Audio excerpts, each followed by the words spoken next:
This is Focus on Africa from BBC World News. I'm Sophie Ikenye. Our top stories: the Kenyan Air Force steps in to help in operations at the Jomo Kenyatta International Airport.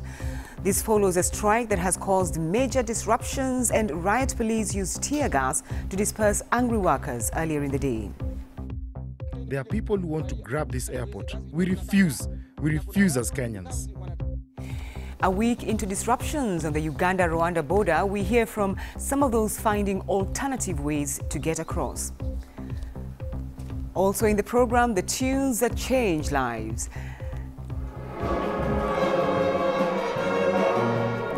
How a musical program is creating opportunities for over 300 children in one of Kenya's biggest slums. When I have a problem at home, I come here and release my problems in singing or playing the instrument. And in sport, there are 2 more matches in the European Champions League today. Who will book their places into the quarterfinals?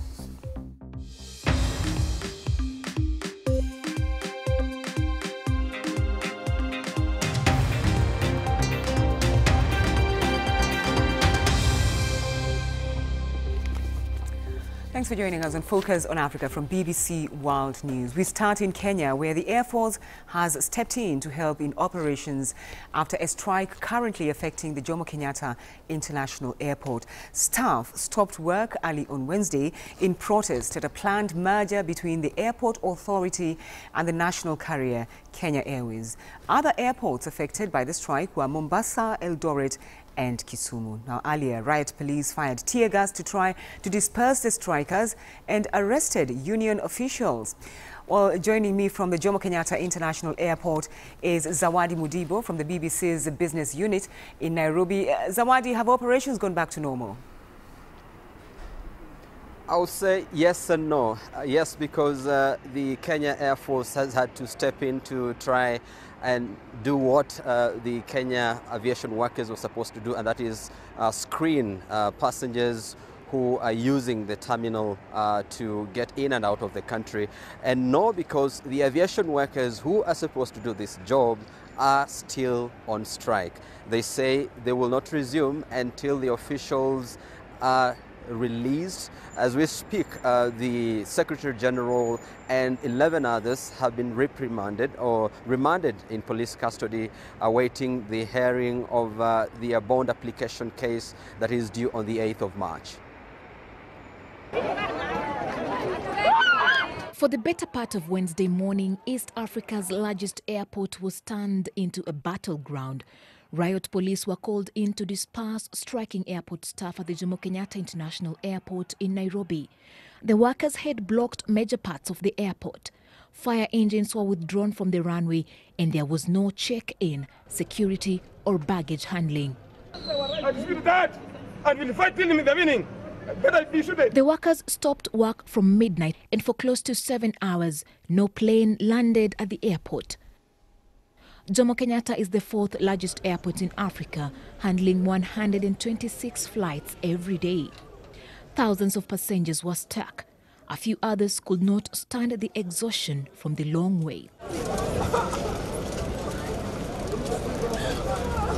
We have been told now that the flight has been cancelled today, and I have been put in the next flight for tomorrow morning. And some of my fellow passengers been put on Friday flight. The unions are unhappy with the Kenya Airports Authority Board of Management, and in particular, a proposal to hand over the management of the airport to the national airline Kenya Airways. Among other things, they fear jobs will be lost. You cannot bring a company that is making losses like Kenya Airways to manage Kenya Airports Authority. You cannot. And that is what we are refusing.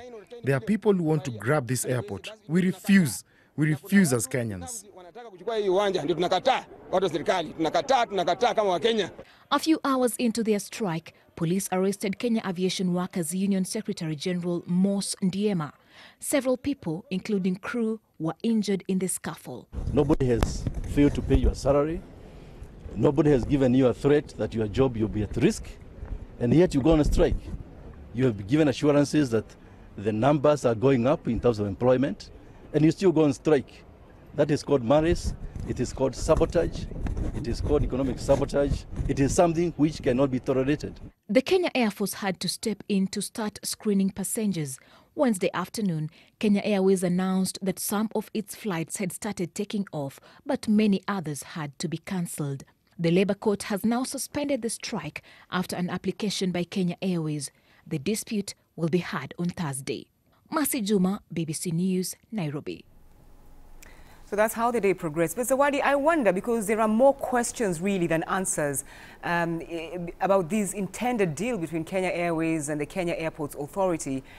How do they expect to upgrade service delivery, do you think?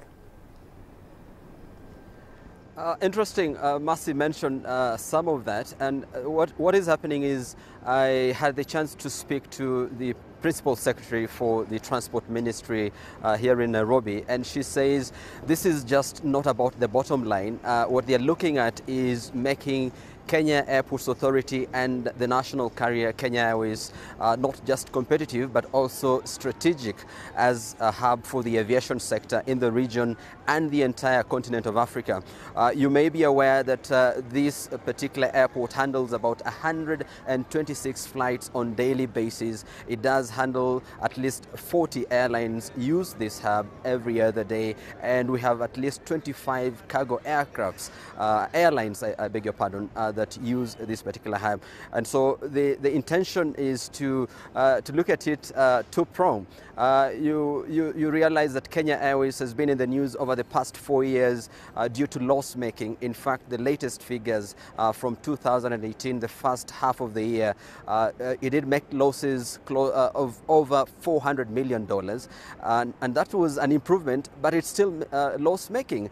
So this is, so to speak, a lifeline for Kenya Airways in terms of making the merger happen. So government is looking at a chicken and egg situation, really, where if you do not have this merger taking place, then that means Kenya Airways fortunes are even more deemed.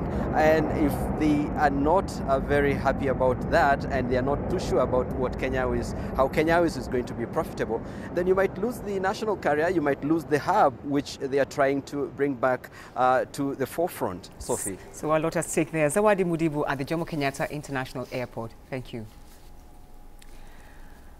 Let's now take a quick look at other stories making headlines across Africa and the rest of the world. 2 white farmers who pushed a black teenage boy out of a moving van have been sentenced to prison in South Africa. Pieter Dorevered and Philip Skuta will spend 23 and 18 years in jail after killing Matlomola Mosweu.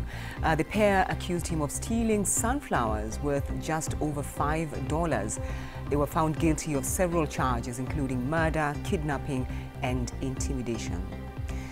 The United Nations Human Rights Office in Burundi has been forced to close at the insistence of the government. The authorities say there is no need for such an office as they have made so much progress on human rights.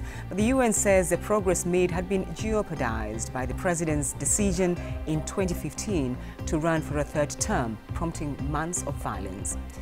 The American singer R. Kelly, who's facing charges of sexual abuse, has angrily denied the allegations in an interview with CBS TV News. He was arrested in Chicago last month and faces 4 charges, 3 of them related to underage girls. The singer has faced decades of sexual abuse claims without being convicted and has denied all previous allegations. Now, it's a week since the disruptions on the border between Uganda and Rwanda began. Trade has slowed down and Rwandans are not able to legally cross into Uganda. The government in Kigali has restricted movements and accuses its neighbor of supporting Rwandan rebels as well as harassing its citizens. Uganda strongly denies the allegations. Well, the BBC's Catherine Biaruhanga is on the border between the 2 countries. These Rwandans tell us they're taking a risk coming to Uganda. Over the past week, their government has strongly advised them not to make the crossing. So they use these illegal routes to avoid the authorities. We're told those caught could face detention back home, but they rely on trade with Uganda. We are very hungry. We are all hungry because we used to come to Uganda to get food. People in the area tell us there are more Rwandan forces at the border, though the government in Kigali has denied any extra deployments. We've already spotted 3 Rwandan soldiers in the bushes just behind us. The presence of these forces is contributing to the growing anxiety amongst the communities on both sides of the border. Nobody knows how long these tensions will last and what could happen next. This primary school usually has about 80 students commuting from Rwanda every day. But for the past week, none of them have made it to class. As the border disruptions continue, families could become more affected. Like this border has some businessmen around here who are parents of children who started from here. So we have now that problem, like where shall they get the money to pay us as school fees? The border restrictions are an escalation of the simmering tensions between the neighbours. Leaders from both countries have repeatedly called for calm, and the people here hope this happens soon. Catherine Biarahanga, BBC News, Chanika on the border between Uganda and Rwanda. Well, my colleague Prudon Nsengiyumva from the Great Lakes Service has been following developments for us. What are the Rwandan authorities saying now? Well, Sophie, the Rwandan authorities say that they have evidence, they have enough evidence to prove that there are some rebels who are getting help, assistance from the government of Uganda.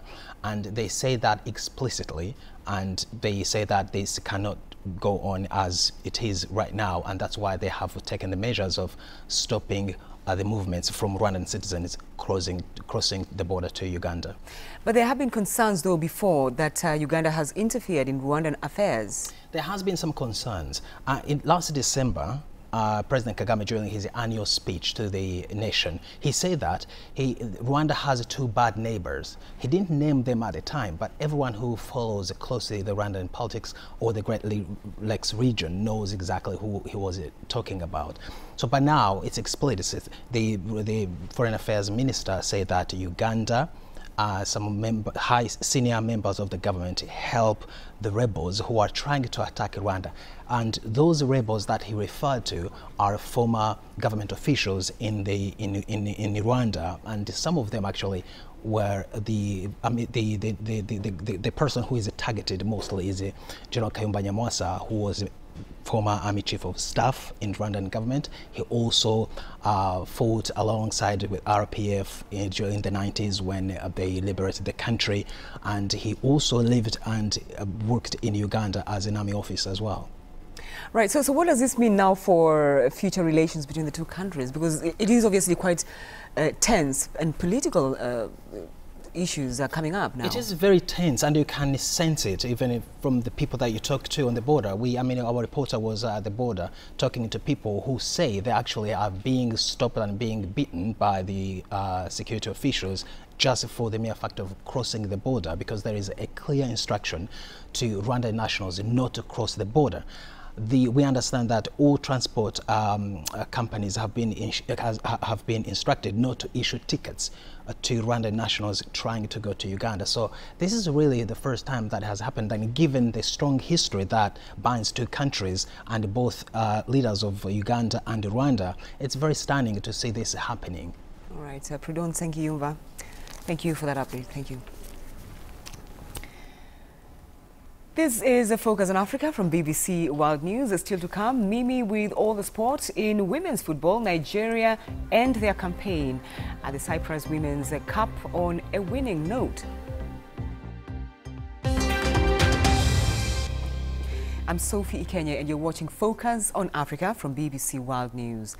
The top stories on this program: the Kenyan Air Force has been deployed to break a strike that caused major disruption at the Jomo Kenyatta International Airport after riot police used tear gas to disperse angry workers earlier in the day. Now, a week after disruptions began at the Rwandan-Ugandan border, many are resorting to illegal pathways as their only route across. Now, the Ebola outbreak in Eastern Democratic Republic of Congo has been described as the most complex yet. It's the first in a conflict zone, and the presence of armed groups has seriously affected the response. More than 500 people have died and about 800 infected with Ebola since August. Well, the BBC's senior Africa correspondent, Anne Soy, looks at how insecurity is hampering efforts to bring the outbreak under control. The morning after an attack, a sight all too common in this region.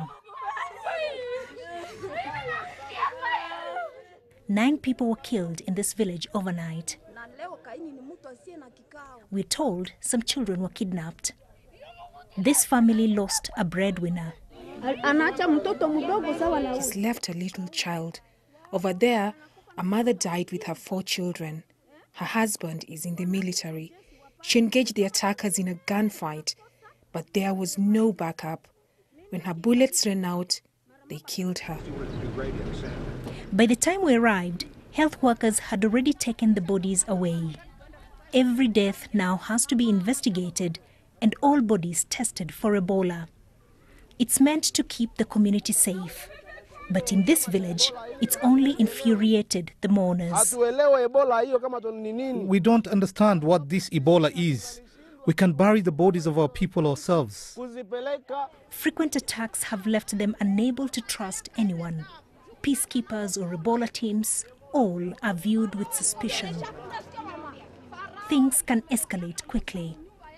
How do we know you're not one of their accomplices? They ask me. It's getting very hostile now. The community here is not happy. They say that their people have already died and there was no intervention when they were under fire last night. And so they say that we must leave now. Dozens of armed groups are active in the mineral-rich east of the Democratic Republic of Congo. They've operated with impunity for decades, helped by a difficult terrain and a weak central government. We know that their main base is in Martina. The world's largest UN peacekeeping mission is based here. They are planning an operation in response to the attack at the village. Things are so bad here, they are the only UN mission with powers to attack. We are the ones that are mandated to go out there and conduct offensive operations with the FRDC, which is the government forces, or we can do that unilaterally. We get back to Mbao. It means health workers cannot access some areas without armed escort. We joined one outreach team as they prepared to leave. When we get to an area, if the population gets violent, I'll send a message to him and then you'll just go to your vehicles. Health workers are dressed in personal protective equipment to protect them from bullets, not Ebola itself. And that's because the area we're going to is dangerous, and so they have to have 2 layers of protection against Ebola and against bullets. Health teams have been attacked along this road before. This mission was cancelled the previous day because of security concerns. But whenever they can, they try to reach as many people as possible. Any delays mean Ebola will continue to spread and claim more lives. Anne Soy, BBC News, Beni. And tomorrow, in the last of her series of reports, Anne Soy will be looking and asking whether lessons have been learned in the fight against Ebola. You're watching BBC Focus on Africa. Let's find out what's happening in the world of sport. Mimi. Thank you very much, Sophie. It was a memorable night for African stars on Tuesday in the European Champions League. Morocco's Hakim Ziyech received a lot of praise with the opener in Ajax's 4-1 thrashing of the defending champions Real Madrid at their Bernabeu. That brilliant result saw them through to the knockout tie for the first time in 22 years. So it was no surprise that Cameroon international Andre Onana expressed his joy on social media. The goalkeeper wrote, "A special night to remember in Madrid. We dreamed of this result and achieved the unthinkable. Quarterfinals, here we come." And for Ivory Coast international Serge Aurier, it was a great result for him and his teammates. They also booked their place in the quarterfinals of the European Champions League for the first time since 2011. Tottenham beat past Borussia Dortmund with a 4-0 aggregate win. There are two more round of 16 second leg ties in the European Champions League today. Porto will be hosting Roma, who won the first leg 2-1. The other match sees Manchester United, who will be hoping to turn around their 2-0 deficit as they travel to the French capital to take on Paris Saint-Germain. Something Ole Gunnar Solskjaer is confident about. Like last year, Juventus lost 3-0 at home against Real Madrid. Then suddenly they were 3-0 up after 90 minutes against Madrid away. The year before that, PSG against Barcelona, we all remember those results. So there's so many examples of teams that can change results like this. Us as a club, we've done it so many times. The players have been fantastic away from home. We've beaten Chelsea, Arsenal, Tottenham, which have given us belief that we can do this as well. And in women's football, it wasn't the best exit for South Africa in the Cyprus Cup. They finished 10th after suffering their third loss in a row. Today's match finished 3-0 against Finland. But in the other game, Nigeria ended their debut campaign on a winning note with a 3-0 win over Thailand to grab 7th place. And finally, a quick roundup of some other stories. Former Zimbabwe cricket director Enoch Ikope has been banned for 10 years by the International Cricket Council for corruption. Ikope was found guilty of breaching 3 counts of the body's anti-corruption code. Elsewhere, Madagascar coach Nicolas Dupuis has been rewarded for qualifying the country to their first ever Africa Cup of Nations. He's had his contract extended until the end of the finals in Egypt. And that's all the sport. Back to you, Sophie. Thank you, Mimi. Thank you. Well, let's meet a group of talented young musicians from Kenya who've had the rare chance to perform for dignitaries, including Pope Francis.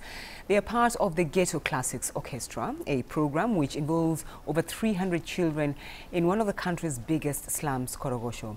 Well, the BBC's children's program, What's New, has been talking to some of them.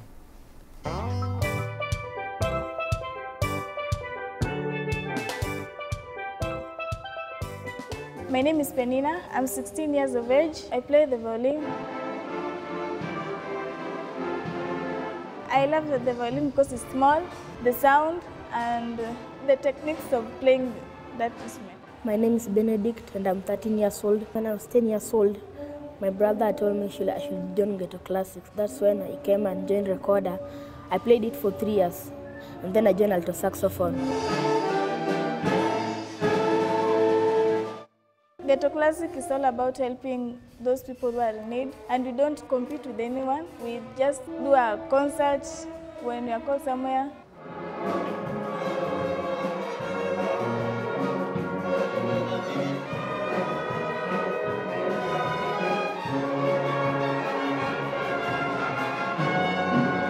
Ghetto Classic is just like a family to me. When I am alone and I have nothing to do, I come here and just play saxophone. That's why I love Ghetto Classics. When I have a problem at home, I come here and release my problems in singing or playing the instrument. 1, 2, 3, 4.